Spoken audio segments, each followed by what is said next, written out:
Welcome to Hello Port Hueneme. I'm your host Tom Dunn, and today we're with City Manager Rod Butler. Welcome, Rod. Hello, sir.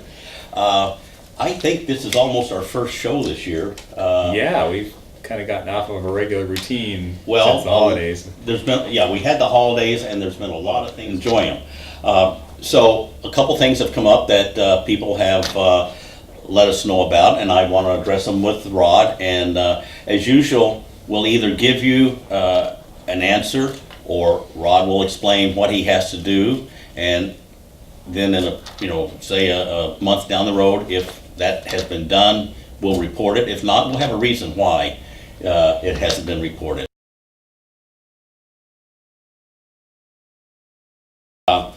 One thing, had a mother report. I know at Miranda Park, they are doing the tennis courts, and they're doing different things, the basketball courts, and some other cleanup, and that's all been done. 80% of it, I think, Right. has been done. The softball fields and the lighting are somewhere in the next 2 or 3, 4 months. But this mother brought up that she had her granddaughter over there last weekend, and the kids out there all running around in the outfield areas and playing around. She said there are a lot of gopher holes out there. Oh, wow. And, she saw a couple kids tripping them. And have you heard anything or been over there to look at the condition of the field? Yeah, I was probably within, I would say maybe mid-December. I was over at Miranda Park for most of the afternoon looking at different facilities, and we did look at, more from a distance, the softball, baseball fields, as we were standing over by the restroom and the little recreation building that's there. So I didn't personally witness the gopher holes, but I appreciate the fact I noticed a that cast on your ankle. That's right. But I appreciate the fact that you brought it forward, because now I can follow up on that and see, do we have an ongoing program of any kind to deal with gopher holes in the field. The next thing is, I have mentioned to you in the past, and it's going to, according to you, it will be taken care of in the grand scheme of the beach area. I emailed you some signs, pictures of signs that they have at the beach down by the Ventura Harbor, and they're in English and Spanish. Right. And they are all over the place, telling about the dangerous tides. And I think that is such a great public thing to do, to warn people, because you get people coming from all over the valley and LA and wherever. They don't know necessarily what it's like out there. It looks nice. It doesn't Right. look like it's harmful. Pictures are really helpful, because I can then forward those to our public works staff, including Don Villafana, and he actually worked for the city of Ventura many years ago, but he is well connected with all the public works directors in the county of Ventura. So we can take a look at those, see where locations might work here in Port Hueneme, and see if that's something that we can follow through on in the near future. Good. I'm glad to hear that. And I also, this was probably a month or so ago, I mentioned to you that a citizen had let us know that the volleyball nets at the beach, one was totally down, the other one was sagging. And we came in, and maybe this is one of the few things that has skipped somebody's looking at, but it's been at least 2 months, and they're still in disrepair. One of them is totally gone, as far as I can see, and the other one is so-so. Is there any type of update on what a plan is going on in this coming year, 2018? Yeah, so Don Villafana, Public Works Director, last year instituted a whole bunch of maintenance and cleanup tasks that were completed basically from March through July 4th weekend. And it was a lot more work last year than it will be this year, because it hadn't been done in a long time. It was dirty. So yeah, they were really playing catch up with the restrooms, the picnic shelters, the wind screens, some of the other cleanup projects that they did. So one thing that's happening is that he now has this on an annual schedule. So he's got it'll be starting next month in April. He will have routine maintenance tasks for our public works staff to get ready for the heaviest beach season. So the goal is to get started in early April and be done by Memorial Day. And over that almost 2-month period, have everything back up to, the spotless condition that it was when they completed the work last year. And that'll just be done every year. Then Don is bringing forward to the city council, it looks like the April 16th council meeting, a whole program of further improvements in the beach area, which will include major improvements to the volleyball, not just the nets, but the court area themselves, additional concrete pads in different areas throughout the beach. One of Don's big ideas is to have some kind of a vendor area, coffee cart, juice vendors, and this concrete pad would accommodate one or more of those vendors. One thing that I'm pushing personally is there's an organization called the National Fitness Campaign, and they do these exercise fitness stations in outdoor settings. They like to do parks, beaches. They've already said that they will fund $10,000 toward the overall Port Hueneme project if the city chooses to do it. We would need to kick in more than the $10,000 to do the concrete pad and then actually install the equipment. But it would be a real draw for people that want to do outdoor exercise right there on the beach. So we're hoping that the council, likes that recommendation and approves it. If not this year, then maybe down the road. But the organization, National Fitness Campaign, is very enthusiastic about Port Hueneme because they like beach locations. So those are just a few examples of things that Don will be bringing forward that are even, not just routine maintenance, but actually adding some features in the beach area that are not currently there. Well, if you can't add a roller coaster or a Ferris wheel, I guess you have to do that. Another thing I'd like for you to check is, and we mentioned this, is at the end of the promenade, having a portable bathroom out there. Right. I hope that would be in Don's plans for people, because it is a long walk, and they get stuck out there, and they'd like to have a place to go to the restroom at. So if you could check and see if that's still in there. Sure. Yeah, I know we forwarded that along to Don when we had the first discussions about it, but I'm not sure whether he's incorporating that into his presentation he's going to make on April 16th. So I'm glad you brought it up. We'll see if it's in there. Yeah.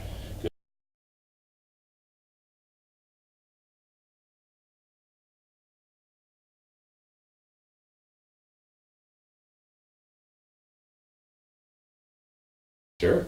So I think one of the most noticeable things over the last 12 to 18 months in Port Hueneme is the rise in restaurants, new restaurants that have come in to fill in some of the vacant spaces that were pretty prevalent during the recession and the years immediately after, so 08 through 2014. All at once, a bunch of them just disappeared. Yeah. So it's been really encouraging. I know Tony provided a little cheat sheet for me here as far as restaurants, but just in that 12 to 18 month period, we have seen a number of restaurants open. Poke Ramen, which is down at the northeast corner of Hueneme Road in Ventura. Let me get more specific. It's 500 feet outside that door. That's right. Yeah. And then the Body Fuel Bistro, which is up on Channel Islands Boulevard in the Mandalay Place Center, Mandalay Village Center. There is going to be a new restaurant opening in that same center called PB&J, and that's kind of a regional chain. I think they have a couple of locations open up in like Carpinteria, Santa Barbara area. What do they serve? What type of restaurant is it? It's primarily sandwiches. But kind of customized the way you want them. And so again, focusing on lunch and dinner. And then, capitalizing on the poke craze, we have also, in addition to poke ramen, we have poke land, that will be Mandalay Village. They're all actually, Body Fuel, PB&J, and Pokeland are all next door to each other. That's right. Basically between CVS and Ralph's up there. That's right. And then we have another one that opened, Raging Pot, which has nothing to do with our cannabis industry. This is, speaking of a food pot, a pot of food. Asian. And then, Asian fusion. Yeah, Asian fusion, exactly. Yeah, so that would be north side of Channel Islands, but in one of the smaller Down by commercial McDonald's, zones. down that way, isn't it? That, in That's that right. vicinity, Yeah. correct. Excuse me, and of course the Habit Burger Grill just opened within the last month, and that is Mandalay Village, north side of Channel Islands. A chain that's growing a lot throughout Southern California, I think other states as well. And then I'm going to, DeGuardo's Deli, which is an Italian deli in the same center where Poke Ramen is, northeast corner of 545 feet. That's right. Yeah, so that's at least 7 Mm-hmm. All right. and new then we've got restaurants. A couple upcoming as well. That's right. I'll let Tony list some of the ones that are still coming soon. Well, we got two for sure in the Mandalay area again. The first is Starbucks is relocating.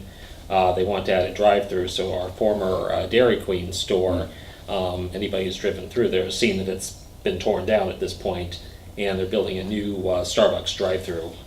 Yeah, At the I location. couldn't remember what they had torn down. I was at the Navy Bank there the other day, and Right. what was there? How Yeah. old are you? Come on. Haven't been there for 10 years, Exactly. So And- that's And I saw there's one over on Rose, a Starbucks, and next to Walmart, and it has a drive-through. Yeah. In the middle of the day, there's 8 or 10 cars Yeah. lined up there. Right. Who drinks Yeah. coffee at noon? well, A lot of people do people. because apparently, according to the property manager out there, Mandalay Village, they're actually downsizing the floor print of the new Starbucks. It's going to be a little bit smaller, but the reason why is because they anticipate about 70% of their revenues come through that drive-through window. Right. So that's On Rose? on any basic any of their Starbucks. ones. So that's Yeah. why Starbucks is adding these drive-throughs to all of their Well, facilities. I mean, it's a great location. Yeah. Where you Right. got all those cars going by, pull in right Yeah. there, and don't have to get out. Yeah, so hopefully ours will be just as successful as that one. Then we have a Menchie's frozen yogurt, which is going through our building permit process right now. And they'd be located immediately adjacent to the Habit, the new Habit restaurant there. So we've got a couple more restaurants coming into town that we know of at this point, and I'm sure we'll see others as well. Well, they sort of feed on one another. Once you have people coming to an area to Exactly. eat, then others would want to get in there because they know it's like advertising on social media. They know who to advertise to, Yeah. so they know where to build because people who like to eat and shop and spend money come there. Sure. Exactly. Okay, now are there other types of businesses coming in that you're working with currently? Well, I guess the biggest one would be the new CVS that's been proposed where the old Mary's Market was, just up the street here at Pleasant Valley and Ventura Road there in the Port City Plaza. So they are proposing to basically remodel that existing supermarket, tear down the suite that has the dry cleaners in it right now so that they can put a drive-through lane in. Because again, like Starbucks, the pharmacies all want drive-through services now. So that is what they're planning on doing.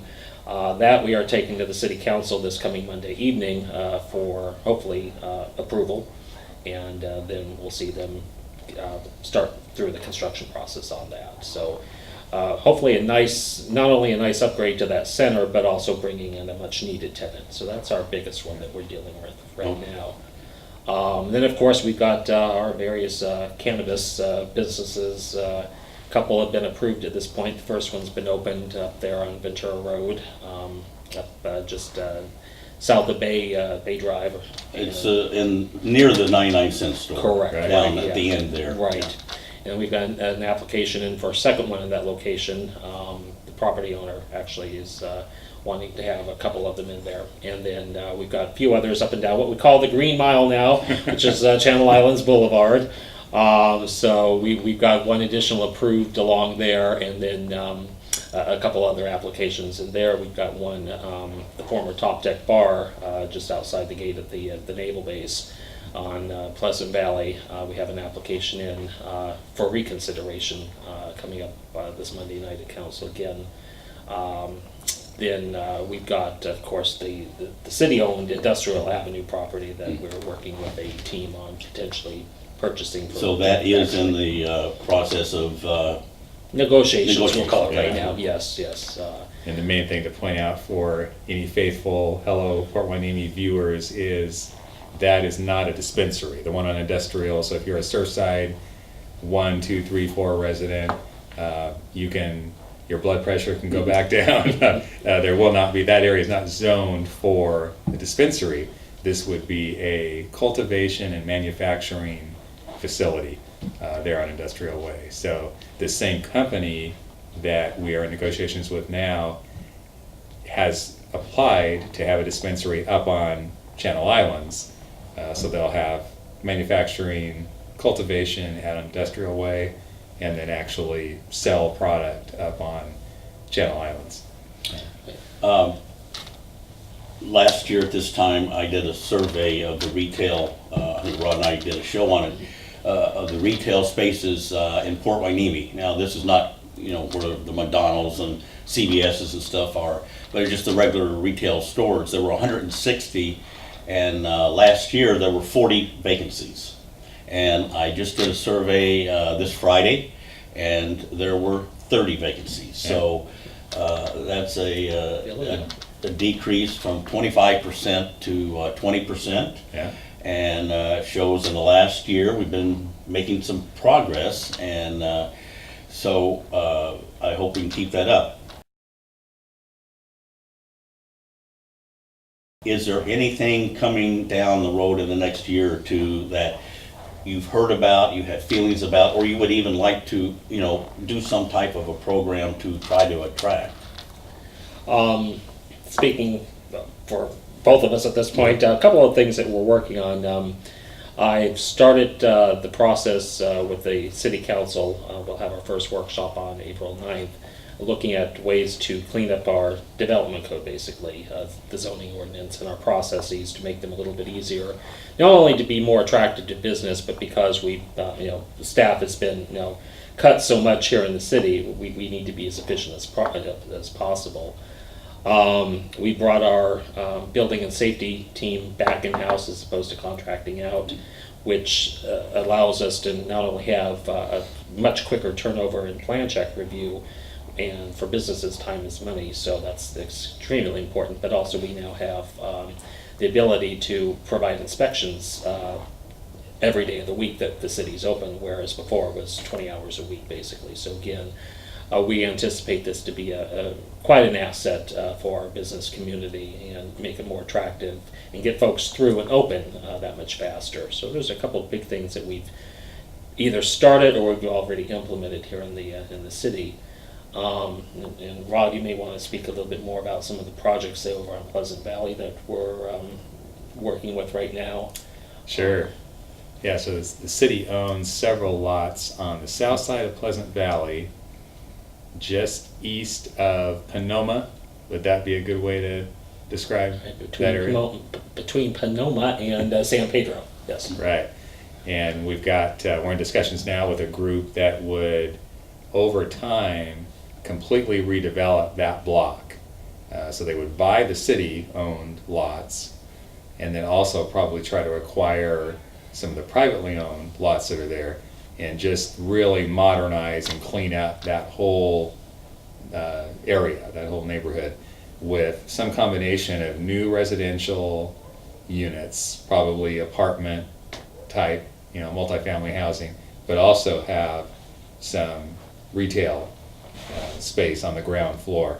And Tony mentioned earlier there is one of our potential cannabis businesses or dispensaries called Emerald Perspective might have some of that, might take some of that square footage there along Pleasant Valley. They are the folks that currently operate the Top Deck bar. And that the bar, for in the interim, in the short term, the bar would go away and would become a medical dispensary. And then long term, that same owner operator could occupy some of the new retail space on the ground floor of the new buildings that would go into that area. So the city council is really excited about it because this is the kind of project that used to happen quite a bit when redevelopment was around, because you could use the redevelopment agency to kind of be the catalyst for, you know, buying up the land, getting all the parcels packaged together, and then moving forward with financing for that kind of development. With that tool gone now, we have to find more creative ways to make that kind of a project happen. And fortunately, we've got some private investor, property owner, developer folks now that are very interested in doing projects in Port Hueneme and starting with this area. So, you know, that's not something that will happen overnight necessarily, but these are serious folks that are very committed to making this project happen, and over time it could really transform that whole block.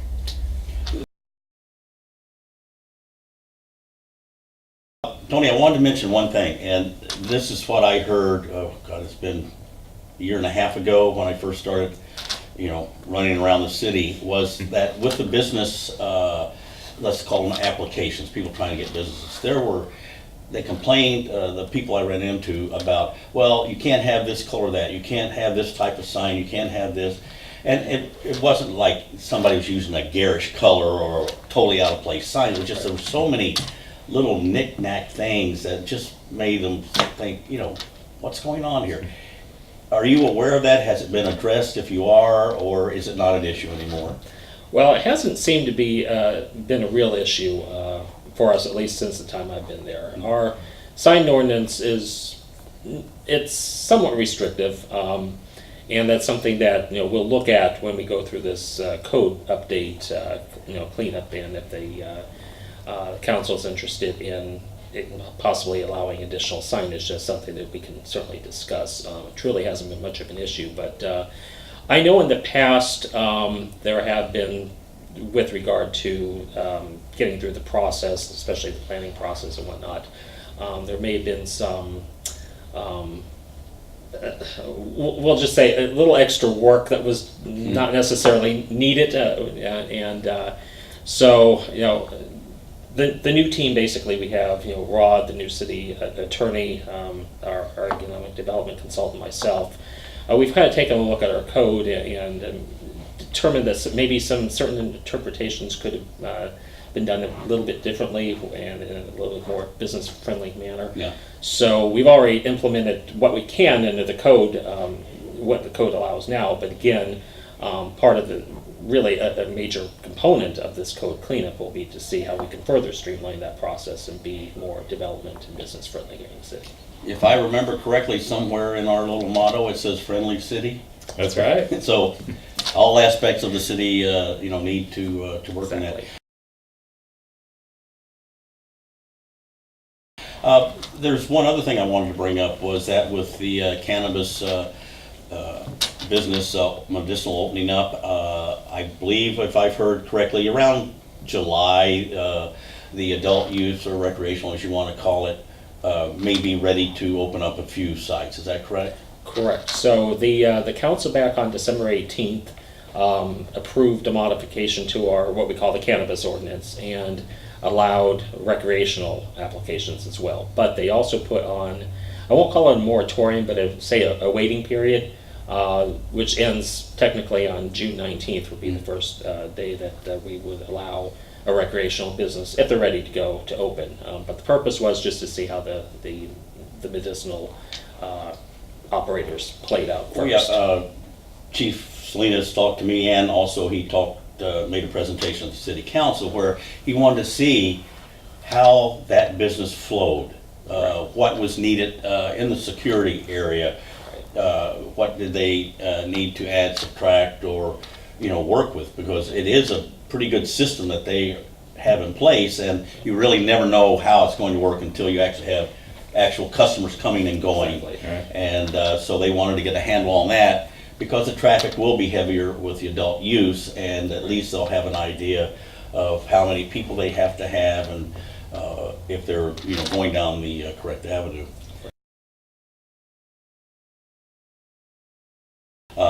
Tony, thank you for your knowledge of what's going on and what we have coming down in the future. And Rod, thank you for assembling the team that you assembled. And as was said at the city council meeting last Monday night, these department heads are really something. They're getting their jobs done. And I mentioned this to Councilman Fig. I said, if you sit there at the council meetings, and we used to have 6 or 8 people a meeting come up and complain. Part of it doesn't happen anymore. One is a citizen forum we do, because people, you know, email us and tell us what's wrong, and we go fix it. But we'll have what now, maybe 1 month at a meeting? Yeah. And the department head, let's say it's Tony, somebody comes up and says, hey, I got a problem here that's under his. He and the other department members get up right there and go over and get the people's name and phone numbers, and I'll be in touch with you in the next 24 hours. That's and that is, it's really good to see, and that they have that attitude. Yeah. So pass the word along to all of them that we really appreciate. Sure. Okay. All right. Thank you for joining us. And if you have any questions or suggestions, just contact Hello Port Hueneme, and we'll be glad to address them.